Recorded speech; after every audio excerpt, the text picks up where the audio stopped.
bekam adalah ginjal plus. Nah, ini kuncinya di sini. Bekam adalah ginjal plus. Ginjal adalah organ yang mengeluarkan racun-racun atau zat hasil sistem metabolisme yang tidak berguna tetapi larut dalam air. Contohnya apa? Urium, terus kemudian apa? Kreatinin, asam urat, kolesterol. Tapi masalahnya kolesterol tidak larut dalam air sehingga ginjal tidak bisa membuang kolesterol. Dia hanya membuang urium, kreatinin, asam urat. Terus bagaimana kolesterol bisa dibuangkan, Pak?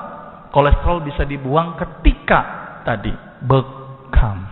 Bekam adalah fase pembuangan ginjal plus. Artinya apa yang dibuang ginjal dibuang juga oleh bekam, tapi apa yang dibuang oleh ginjal yang tidak dibuang sama ginjal tapi dibuang oleh bekam. Bahasa medisnya adalah ginjal membuang hidrofilik, arti yang larut dalam air, sedangkan bekam membuang hidrofilik plus hidrofobik. Apa itu? Yang larut dalam air dan larut dalam lemak. Maka itu kenapa bekam bisa ngobatin kolesterol. Bekam bisa mengobatin kelebihan urium dan kreatinin. Bekam bisa mengobatin asam urat. Bekam bisa menurunkan tensi. Kenapa? Saya akan terangkan nanti di sini.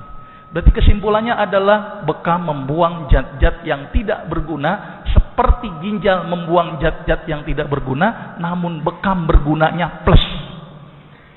Itu gambaran sedikit. Nah, ini gambaran sedikit bagaimana mekanisme bekam. Ternyata ketika bekam tadi fungsinya sama dengan fungsi ginjal. Berarti dia membuang zat yang tidak berguna. Bahasa kerennya pengeluaran CPS.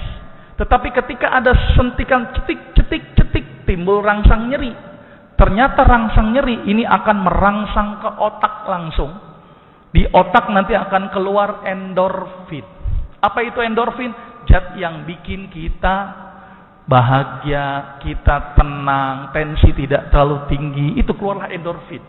Maka itu bekam ternyata bikin kita bahagia seharusnya.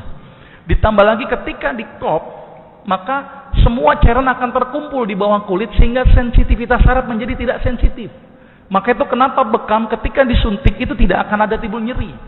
Karena sudah terakumulasi cairan interstisial dalam jumlah yang banyak. Ditambah lagi suntikannya itu merangsang otak, keluar yang namanya beta endorfin. Berarti bekam bahasa kerennya adalah bikin bahagia. Ingin bahagia, bekam.